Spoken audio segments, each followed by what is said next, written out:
NASA ने हाल ही में अंतरिक्ष से ली गई एक बेहद खूबसूरत तस्वीर जारी की है, जिसने पूरी दुनिया का ध्यान अपनी तरफ खींच लिया है।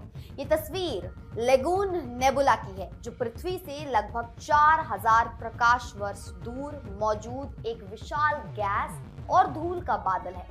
ये वही जगह है जहां नए सितारे जन्म लेते हैं। इस तस्वीर में रंगों का अद्भुत मेल, घूमती हुई गैस और चमकते तारे दिखाई दे रहे हैं, जो देखने वालों को हैरान कर देते हैं। इस तस्वीर के सामने आते ही सोशल मीडिया पर लोगों की प्रतिक्रियाओं की बाढ़ आ गई। कई लोगों ने गौर किया कि इस नेबुला की आकृति उन्हें भगवान विष्णु जैसी लग रही है।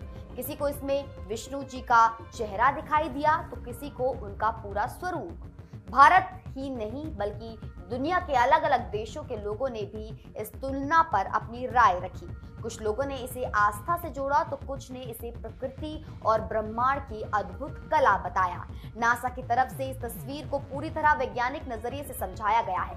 वैज्ञानिकों के अनुसार ये नेबुला एक स्टार नर्सरी है, यानी वो जगह जहां नए सितारे बनते हैं। यहाँ तेज हवाएं, गर्म गैस और गुरुत्वाकर्षण मिलकर ऐसी आकृतियां बनाते हैं जो हमें अलग अलग चीजों जैसी दिखाई दे सकती हैं। वैज्ञानिक कहते हैं कि इंसानी दिमाग स्वाभाविक रूप से जानी पहचानी आकृतियां ढूंढता है। इसी वजह से लोग इन तस्वीरों में देवी देवताओं या अन्य रूपों को देखने लगते हैं। हालांकि इस पूरी चर्चा ने एक दिलचस्प बात सामने रख दी है। विज्ञान और आस्था को लोग अक्सर अलग अलग मानते हैं, लेकिन ऐसी तस्वीरें दोनों के बीच एक पुल बना देती हैं। जहां एक तरफ वैज्ञानिक इसे तारों के जन्म की प्रक्रिया बताते हैं, वहीं दूसरी तरफ आम लोग इसमें अपनी संस्कृति, विश्वास और भावनाएं देख लेते हैं। यही कारण है कि ये तस्वीर सिर्फ एक वैज्ञानिक खोज नहीं रह गई है, बल्कि भावनाओं से जुड़ी एक वैश्विक चर्चा बन जाती है। लेगून नेबुला की ये तस्वीर